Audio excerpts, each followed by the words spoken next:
Well, I just got here to the rink for a 1 hour pickup game. Sort of like a skill workout for some of the guys in the old timer groups. This will be the first time back on the ice in a couple weeks again. Let's just get to it. Let's talk about the gear and then we'll show the game.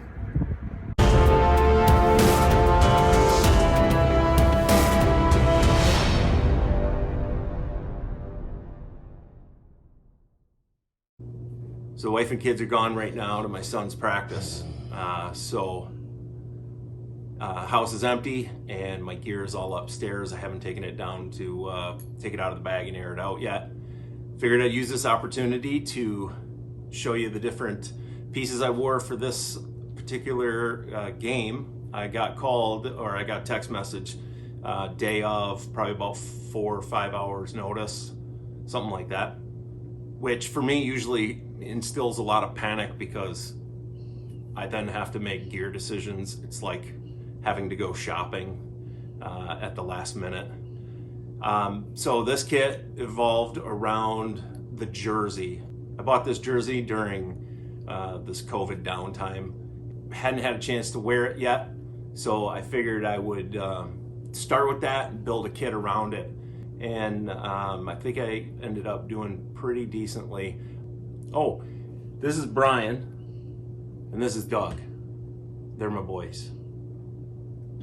Right, so I'll start off by talking about the pads. These pads are early mid-90s Glenn Miller Lancers. So this is after Glenn left the Miller goalie gear brand and had started the Glenn Miller goalie gear brand.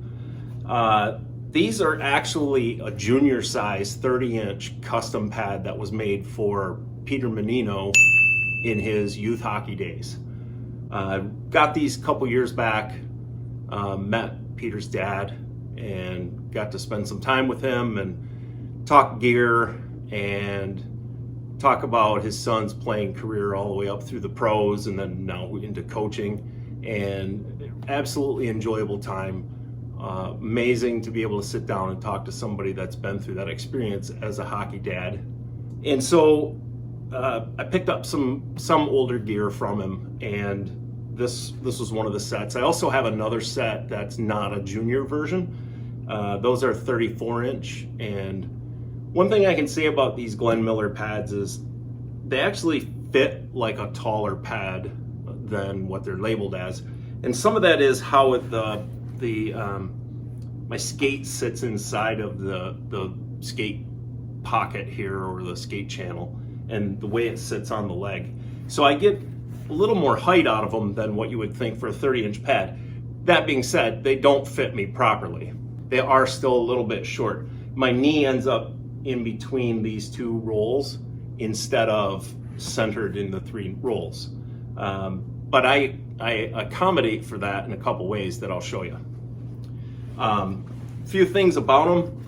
I want to first say I really like the strapping on these. I don't know what it is. They are quick clips across the upper part of the leg. And normally I don't like that, but these were easy to adjust and they've stayed adjusted the way I like them. They don't seem to have any slip to them at all. I do like, I believe on this one here, you've got like this padding that he's put on there. So it feels like it doesn't feel like it binds or pinches at all. Has a good leg channel and inner and outer calf protector, and you've got a knee cradle inside of here. Bottom 2 straps are leather, so you've got your strap that goes under your skate, that's leather, and the strap that goes around the back of your skate is leather too, and toe laces instead of leather buckles. Oh yeah, we'll come back and I'll mention this again later, but also I have the lace-in thigh boards for them. So I'll talk about why this, how that comes into play in just a minute here. So next, talk quick about knee pads. So the knee pads for this game were Cooper GPX knee pads, really basic pad. I've talked about these before, I wear these pretty regularly. But I wanted to mention those because then we'll talk about the pants I wore. And for this game, I went with the black Cooper Reactor 5 pants. And I've talked about these in other videos, and I've done the whole review on the Reactor series, but I want to mention, remembering that these have built-in thigh protectors. So they're sewn in, they have a Velcro strap that goes around the leg, and it actually goes rather snug, and it holds the protector in place. And so the reason I bring that up is, as an important part to this, knowing the pads are just a hair bit short on me, with my knee pads, and then my pants with the thigh protection, and then the pads with the thigh boards that actually have a much longer elastic strap to them, so I can put them on loose. So I've got my knee pad, and then this over the top of that knee pad, and then the thigh board over top of this. I felt like, you know, anytime I wear those shorter pads, that keeps me pretty well protected against any bad shots that are gonna come through if I'm down to the knees and exposing that part of my leg. I've talked about these many times. I won't talk too much about them again. So now we'll talk about the gloves. And for this game, keeping with the color theme to go with the jersey that I'm gonna show you in just a minute, I went with the black and yellow Cooper Reactor 5 Trapper. A beast of a glove, huge. It might be a little dark, but I can't say anything bad about the Reactor 5 gloves. I really like them. It's pretty cool to have this yellow and black one because you don't see a lot of Cooper gear with yellow in it. So having this just gives me a lot more variety, and I can put together kits. And that's where this comes into play. The blocker is also Reactor 5. However, I cheated. This is a blocker that I make different colored vinyl covers for the triangle. This is actually, I believe, a white triangle behind there, but I use a removable vinyl, and the triangle back there is already in pretty bad shape, so I wasn't worried about any damage that, you know, might peel graphics or anything. So I make these different colored triangles for on top of there, and I cut the Outline 5 logo and put it on as well. So that way I'm able to have somewhat of a matching glove set when I need it. Now for the chest protector for this game, I went with my Glenn Miller CAP 100. I can't say enough good things about this particular chest protector. There's a lot I love about it. I am still trying to tweak in my arm adjustments because on this particular one, the arms feel a little bit long to me, or things just aren't lining up. But I feel like last night in the game, it was pretty dialed in finally. So again, this is just a tank. It's heavy, but it is protective. And a good example, during this game, I took a shot right below my collarbone, like right about here, made the save, and I didn't even feel it. And so in several other, especially in my older chest protectors, obviously there just isn't any protection there. In this one here, it wasn't even a factor. One of the nice things about this particular chest protector for its era is the strapping system for the back. So you've got your spine protector, and there's double straps that come down from the shoulder overlaps. There's a strap on each one that comes down and connects to the belly strap. And I feel like that does a really good job of keeping everything positioned well on you while you're, you know, in motion and so on. The arms are protective as all heck, shoulder caps, and again, all this adjustability to it that I've been dialing in the last few times I've worn it. But I have a feeling eventually I'll end up with this being my go-to piece instead of the Cooper Reactor, just because it feels so much more protective than other pieces that I have. So this chest protector, I believe, is late 80s when Glenn had these. So like 86 to 89 or something like that, I believe, is when he was making these. So I only had about 5 hours or so to get ready for this game. And when I decided on the jersey I was going to go with to put the kit together, The first thing I needed to do was determine what I was going to use to protect my head. And just for fun, I took apart some helmets and put together a tricolor SK2000 HM30 combo. Disregard this part right here across the front. This is a strap that I put on, made a little strap for the mounting of that helmet camera I've been playing around with. But basically I took, yellow back shell, red front shell, black bumpers, because those were the colors that I needed to kind of have for this game.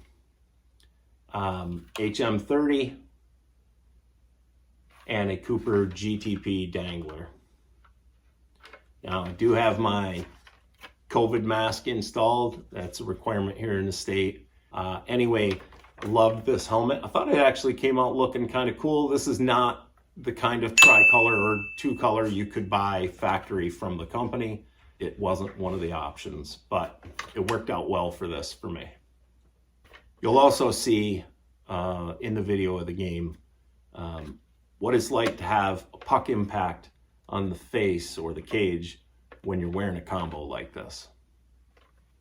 So the piece that started all this was the jersey, and for last night I went with, this is the, I believe, 1996-97 third jersey. I think that's the only year this design was used. This isn't like a high-end classic jersey or anything. This is a reproduction type jersey, but it's a real nice jersey, feels good, it's good quality, and I got this during, like I said, the COVID downtime from Geo in Pennsylvania, and I was itching to get it on the ice. Wasn't sure how I was going to do it, but I think the Miller gear and the Miller pads and the Cooper gloves and that combo kind of all tied it together. I went with red, just solid red socks last night. I didn't have any with like a yellow stripe in them or anything. So last piece, stick. Last night was a Christian Super Light 100. Black and white paddle, natural wood, and red graphics on the shaft.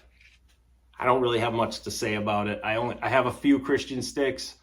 I use them on occasion, typically when I'm wearing a non-full Cooper kit is when I'll use the other brand sticks, unless I'm doing a tribute and I have to have a Sherwood or a Northland or whatever I'm supposed to be using. One thing I did notice though during the game, I believe I left the tape on here from when I bought this as a used stick, and when this tape gets wet, it's tacky. So I was having problems getting that to happen with my blocker on to shoot the stick out. So this tape is sticky, so I'm gonna end up peeling that and retaping because it caused me problems quite a few times in the game last night. So that was it for the gear. Coming up is the game. I wore the helmet cam again. I had a camera on the side of the glass, and I had my net cam as always. If you like this video and find any value in it, please hit that subscribe button and the bell notification. Feel free to comment, share your thoughts on the gear, if I've stirred up any memories or whatever, and if you have any questions or any of that stuff. Thanks.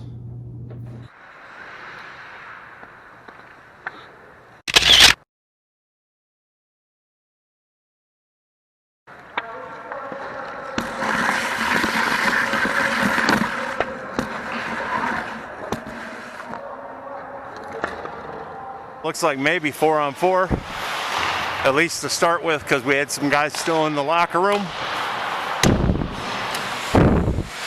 And I am on the dark squad. It feels good to be back out here.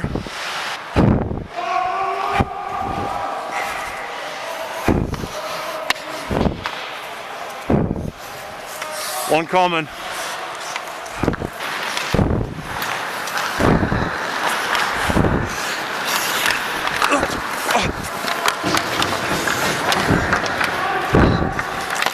lucky on that one.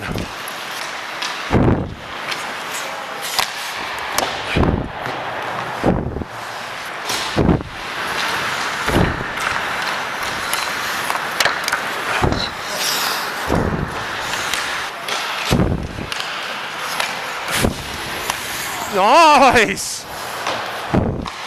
Defense in a pickup game.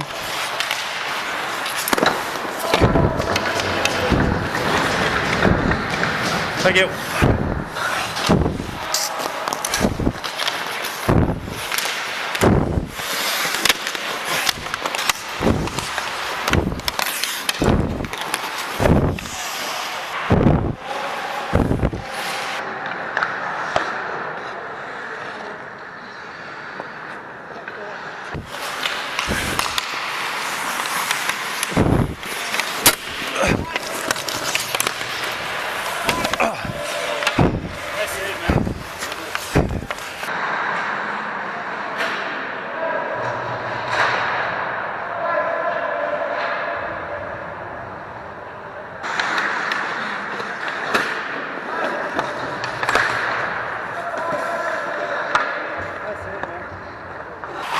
Maybe you'll hear that one ring the way I'm hearing it ring.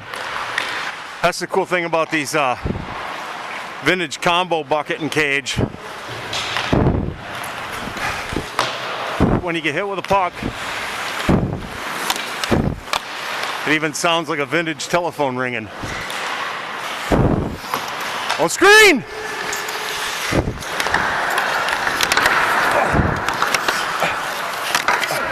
Covered up.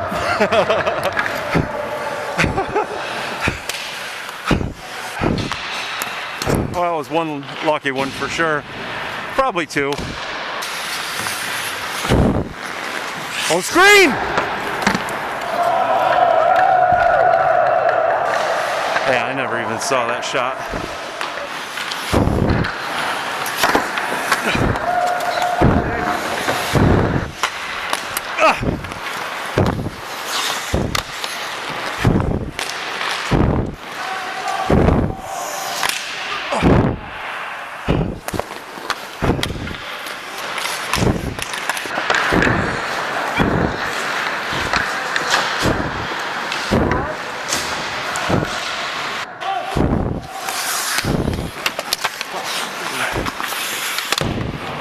Check.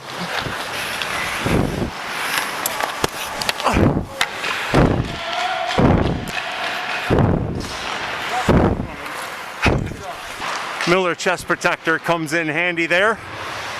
That was pretty much a clavicle shot.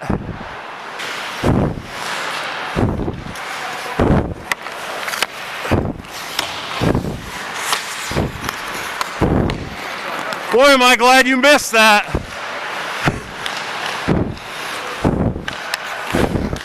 Full screen.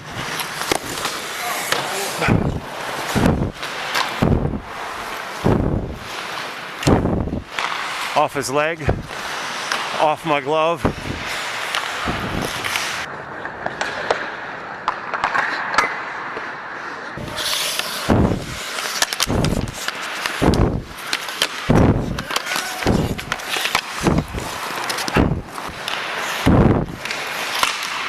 Oh!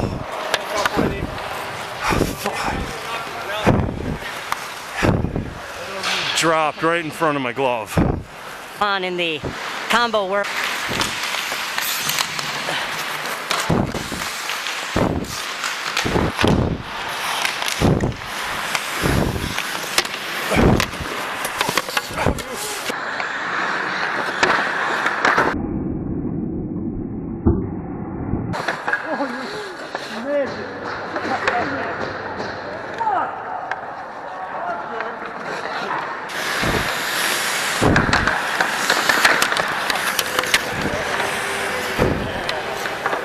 I lost sight of it.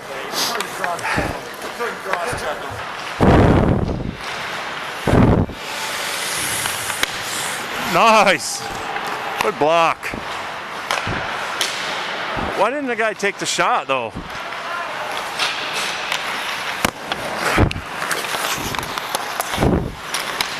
Nice! Good stick, good stick. Shoot!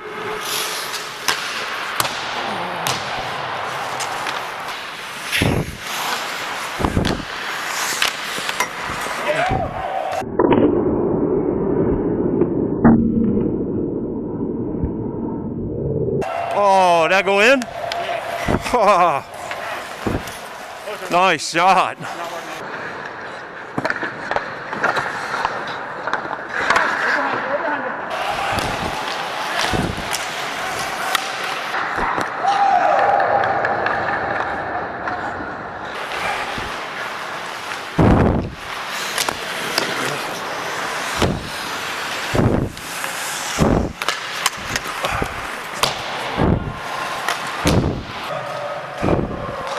Oh, there's the Zamboni.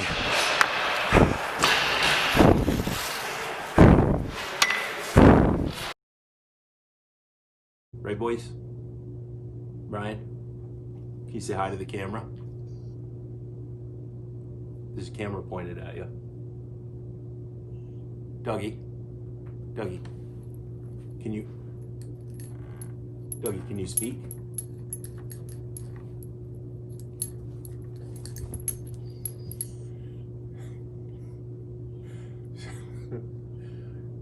Yeah, right. So these are the boys.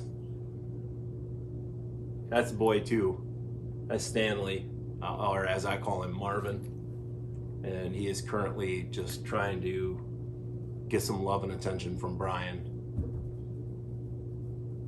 Or not.